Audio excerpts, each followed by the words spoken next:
आज के क्लास में हम लोग डिस्कस करने वाले हैं बिल्डिंग मटेरियल एंड कंस्ट्रक्शंस। तो बिल्डिंग मटेरियल एंड कंस्ट्रक्शंस में क्या टॉपिक इंपॉर्टेंट है हम उसके बारे में डिस्कस करेंगे, जिन टॉपिक से एग्ज़ाम में क्वेश्चंस बनते हैं। तो अभी तक हमने क्या क्या पढ़े हुए, सबसे मोस्ट इम्पॉर्टेंट चीज़ होती है रिवीजन। तो हम रिवीजन करेंगे एंड देन उसके बाद हम यहाँ पे आगे के टॉपिक्स में मूव करेंगे। तो हम आज के इस क्लास में मैन्युफैक्चरिंग प्रोसेस और ब्रिक के बारे में डिस्कस करेंगे कि ब्रिक को कैसे मैन्युफैक्चर किया जाता है। ठीक है, तो हम क्लास को स्टार्ट करने से पहले रिवीजन कर लेंगे कि अभी तक हमने ब्रिक टॉपिक में क्या क्या पढ़ लिए हैं। तो ब्रिक में हमने क्या क्या पढ़ा है, यहाँ पे इंग्रेडिएंट्स के बारे में हमने देख लिए, इंग्रेडिएंट्स और ब्रिक हमने पढ़ लिए, ब्रिक के क्या क्या इंग्रेडिएंट्स होते हैं। एंड देन उसके बाद हमने यहाँ पे इंग्रेडिएंट और ब्रिक के बाद हार्मफुल इंग्रेडिएंट देखा। क्या देखें? Harmful ingredients, harmful ingredients. And harmful ingredients के बाद जो टॉपिक हम लोग डिस्कस करेंगे आज की क्लास में, मैन्युफैक्चरिंग। मैन्युफैक्चरिंग ऑफ ब्रिक के बारे में हम लोग समझेंगे कि मैन्युफैक्चरिंग ऑफ ब्रिक क्या होती हैं। ठीक है, तो ये ingredient, harmful ingredient, manufacturing of brick. और फिर मैन्युफैक्चरिंग ऑफ ब्रिक के बाद हम क्या देखेंगे, फोर्थ में size of brick. Size of brick के बारे में हम लोग डिस्कस करेंगे कि कितने साइज़ के ब्रिक का यूज़ किया जाता है। एंड साइज़ के बाद हम पढ़ेंगे क्लासिफिकेशंस के बारे में,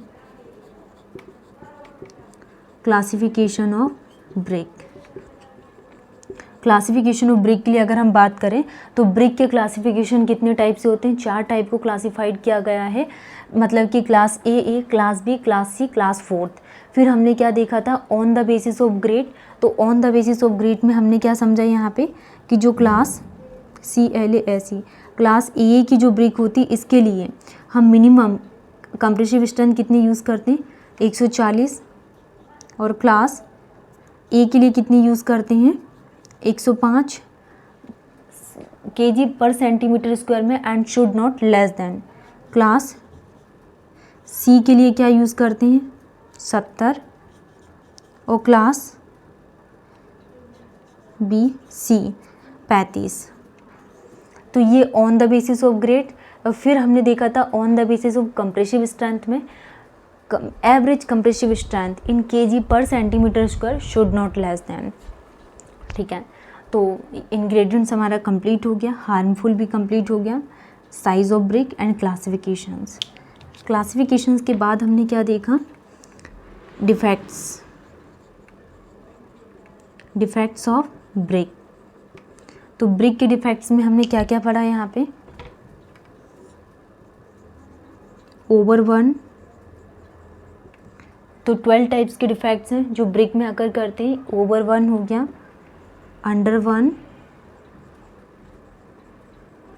ओवर 1, अंडर 1, अंडर 1 के बाद lime bursting, over under 1, over 1, lime bursting. उसके बाद under 1, over 1, lime bursting, chuff. Chuff के बाद हमने क्या देखा, ब्लिस्टर,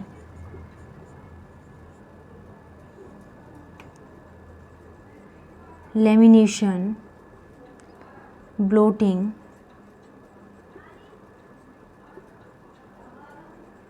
क्रैक्स और checks. Blister, lamination, bloating, cracks और चेक। इसके बाद ब्लैक कोर, ब्लैक कोर के बाद स्पॉट, स्पॉट के बाद ब्रिक स्पॉलिंग। तो ये 12 टाइप्स के डिफेक्ट्स होते हैं जो ब्रिक में अकर करते हैं। तो हमने क्या देखा यहाँ पे, ingredients, harmful, manufacturing, size of brick, classification and defect. Defect के बाद हम लोग क्या बात करेंगे, डिफेक्ट्स ऑफ ब्रिक के बाद हम क्या पढ़ने वाले हैं, test of brick, test of brick. तो टेस्ट ऑफ ब्रिक में हम कौन कौन से टेस्ट पढ़ेंगे, first minimum compressive strength,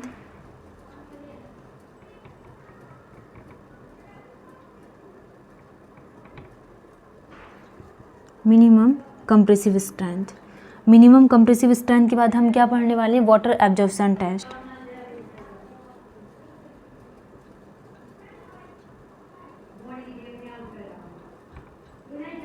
water absorption test के बाद एफ्लोरेसेंस। एफ्लोरेसेंस के बाद हमने क्या समझा, बारपेज टेस्ट।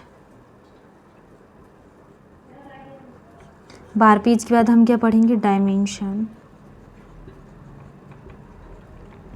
तो मिनिमम कंप्रेसिव स्ट्रेंथ के लिए आईएस कोड क्या यूज़ करते हैं, 3495 पार्ट नंबर 1।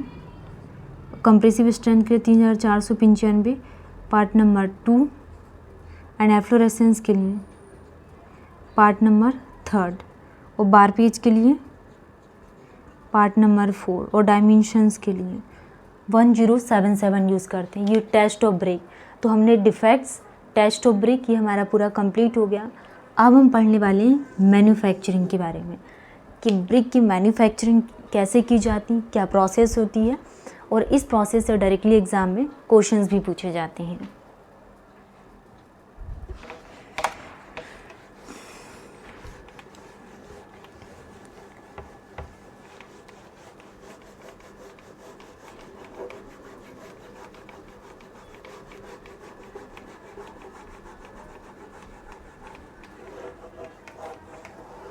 ठीक है, तो हम क्या डिस्कस करने वाले हैं, Venn diagram for classification of, Venn diagram for manufacturing of brick. अगर हमारे पास कोई ब्रेक है, ये हमारे पास क्या होगी,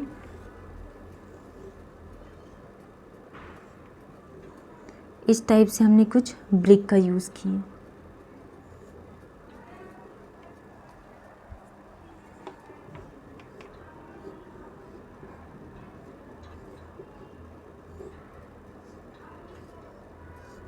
ये हमारे पास क्या है, ब्रिक है। ठीक है, आप ब्रिक देख रहा है। अब इस ब्रिक की मैन्युफैक्चरिंग कैसे की जाती है, तो हमें ये डिस्कस करना है और इससे एग्ज़ाम में क्वेश्चंस भी बनते हैं।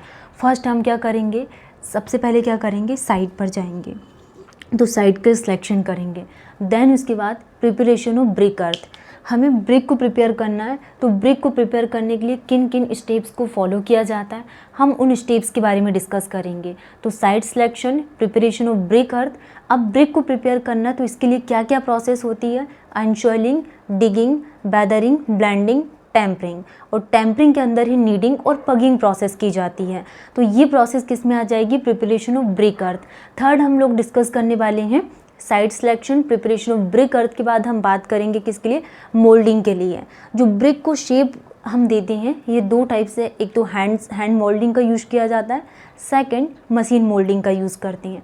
तो तीन प्रोसेस हमने डिस्कस कर लिए, site selection, preparation of brick earth और ब्रिक का प्रिपेयर करना, तो इसके लिए unsoiling, digging, weathering, blending, tempering. और टेम्परिंग में क्या प्रोसेस डन होती है, नीडिंग और पगिंग।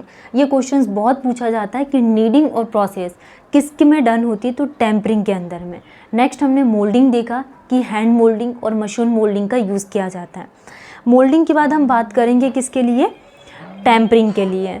तो टेम्परिंग में क्या आ जाएगा यहाँ पे,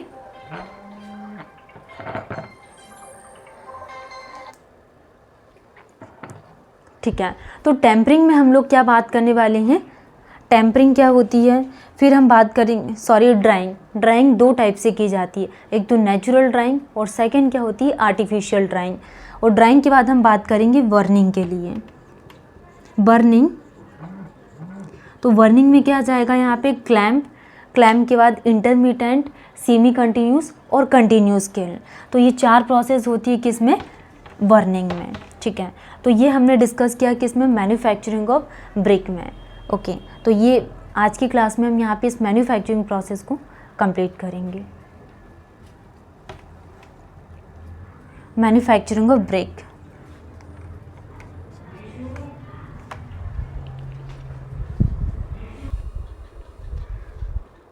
क्या डिस्कस कर रहे थे हम लोग, building material and constructions.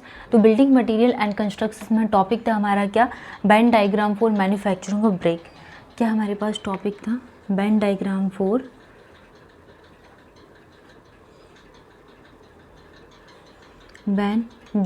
For manufacturing of brick. Building material and constructions में Venn diagram for manufacturing of brick. तो ब्रिक को कैसे मैन्युफैक्चर किया जाता है ये प्रोसेस हम लोग डिस्कस करेंगे। Venn diagram for manufacturing of brick. Manufacturing of brick के लिए क्या प्रोसेस होती है, हम वन बाय वन सारी प्रोसेस के बारे में डिस्कस करेंगे। First is the site selection. First is the site selection and second is the, तो Venn diagram for manufacturing of brick के लिए हम लोग डिस्कस कर रहे हैं कि ब्रिक की कैसे मैन्युफैक्चरिंग की जाती है, इसके लिए हम यहाँ पे वेन डायग्राम के लिए बात कर रहे हैं। तो first is the site selection, second is the preparation of brick earth, second is the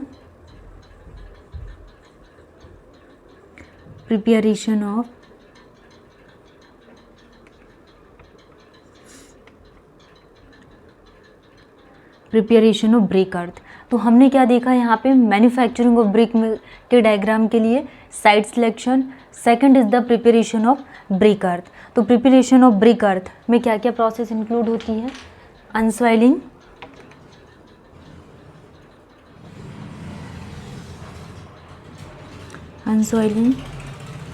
digging, weathering,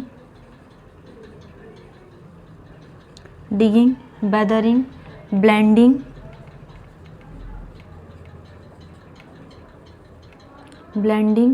tampering और टेम्परिंग में अनसॉइलिंग, डिगिंग, वेदरिंग, ब्लेंडिंग, टेम्परिंग, ये प्रोसेस किस में की जाती है, प्रिपरेशन ऑफ ब्रिक अर्थ के लिए। Unsoiling, digging, weathering and blending. Digging में हम दो प्रोसेस करते हैं, first is the tempering and second is the pugging. Second क्या किया जाता है, पगिंग। तो टेम्परिंग में क्या किया जाता है, टेम्परिंग वाली प्रोसेस में क्या होती है, नीडिंग और पगिंग। टेम्परिंग प्रोसेस में क्या होती है, EAD, नीडिंग, और क्या प्रोसेस होती है, पगिंग, टेम्परिंग में। ठीक है, तो ये प्रोसेस हम प्रिपरेशन ऑफ ब्रिक अर्थ के लिए डिस्कस कर रहे हैं। Third is the moulding. Third हम बात करेंगे किसके लिए, मोल्डिंग के लिए। मोल्डिंग दो टाइप से की जाती है, first is the hand moulding and machine moulding. दो टाइप से की जाती हैं, machine moulding and second is the hand moulding.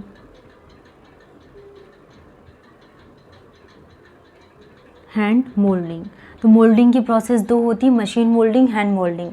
Next हम डिस्कस करेंगे ड्राइंग के लिए। Fourth process is the drawing. Drawing process दो टाइप से की जाती है, आर्टिफिशियल और क्या होता है, नेचुरल। तो ड्राइंग दो टाइप से होती है, first is the natural drying and second is the artificial drying. Natural drying और artificial drying. And fifth process is the burning.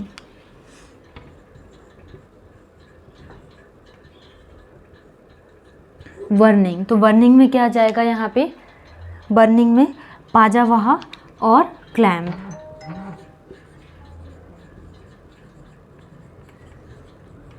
पाजावाहा और क्लैम्प वर्निंग में पाजावाहा और clamp. Second is the intermediate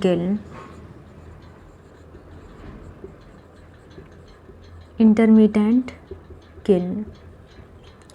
तो हमने क्या देखा, पाजावाहा और clamp, intermediate kiln, semi continuous kiln.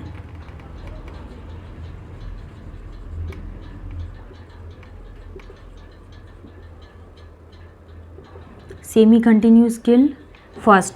तो वर्निंग में हम क्या देख रहे हैं, पाजावाहा और clamp, intermediate kiln, semi continuous kiln and fourth is the continuous kiln.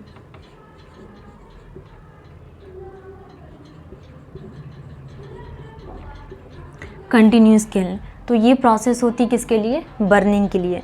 तो हमने क्या देखा बिल्डिंग मटेरियल एंड कंस्ट्रक्शंस में, टॉपिक क्या हमारा, Venn diagram for manufacturing of brick, कि ब्रिक के मैन्युफैक्चरिंग के लिए हम क्या वेन डायग्राम्स यूज़ करते हैं, site selection, preparation of brick earth, unsoiling, digging, weathering, blending, tempering. Next हमने क्या देखा यहाँ पे मोल्डिंग में, मशीन मोल्डिंग, हैंड मोल्डिंग।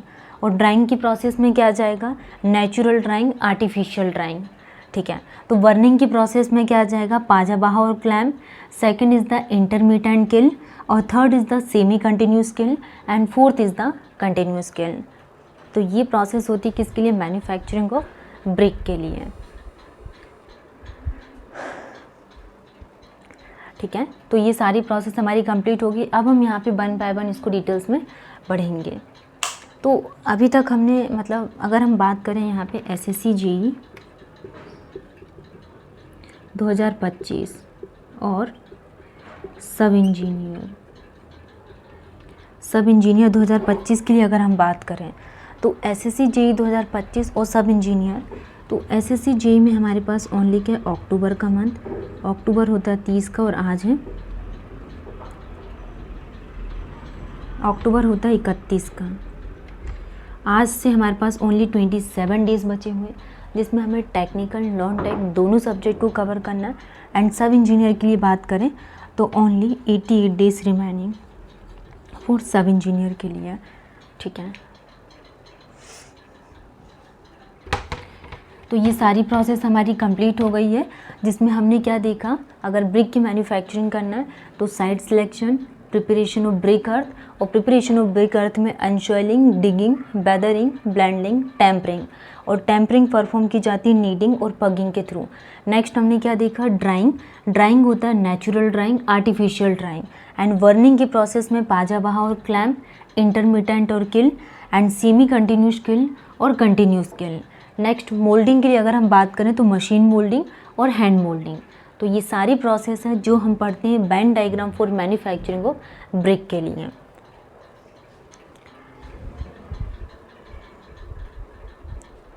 ठीक है, तो हम बात करेंगे अनशॉइलिंग क्या होती है।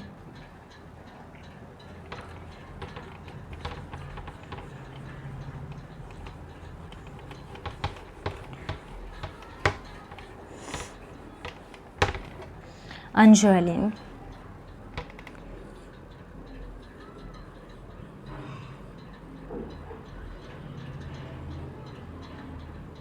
अनसॉइलिंग की प्रोसेस क्या होती है, removing, process of removing 20 to 30 centimetre 20 to 30 centimetre thick the top layer of the अर्थ। तो अनसॉइलिंग की प्रोसेस क्या होती है, प्रोसेस ऑफ रिमूविंग, तो अनसॉइलिंग की प्रोसेस क्या होती है, process of removing 30 centimetre thick the top layer. तो process of removing 20 to 30 centimetre thick layer of अर्थ,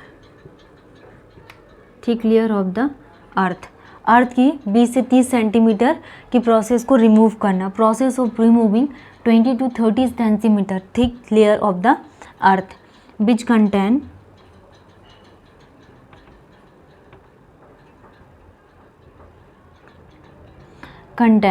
कंकर,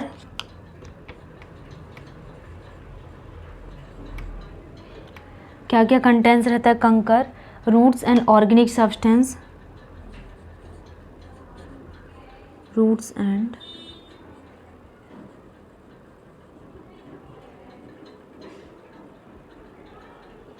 ऑर्गेनिक सब्सटेंस इस टर्म इज अनसॉइलिंग।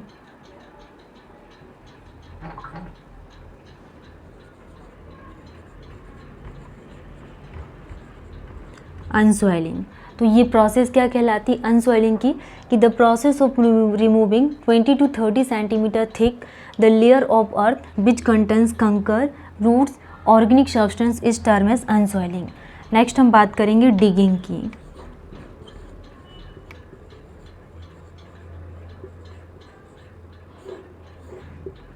ठीक है, तो डिगिंग क्या होता है, excavation of soil mass, process of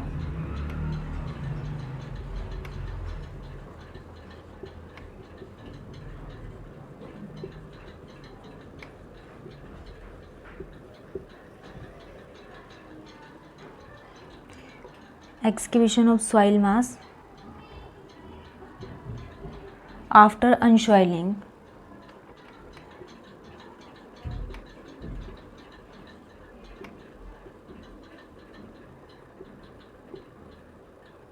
is called digging should be done। तो ये नेक्स्ट जो भी इसमें रिमेनिंग टॉपिक्स हैं वो हम लोग नेक्स्ट क्लास में देख लेंगे। अभी हमने क्या देखा यहाँ पे, अनसॉइलिंग, डिगिंग। अब रिमेनिंग बचा हुआ हमारे पास वेदरिंग, ब्लेंडिंग, टेम्परिंग। ये हम नेक्स्ट क्लास में कंप्लीट कर लेंगे। Thank you.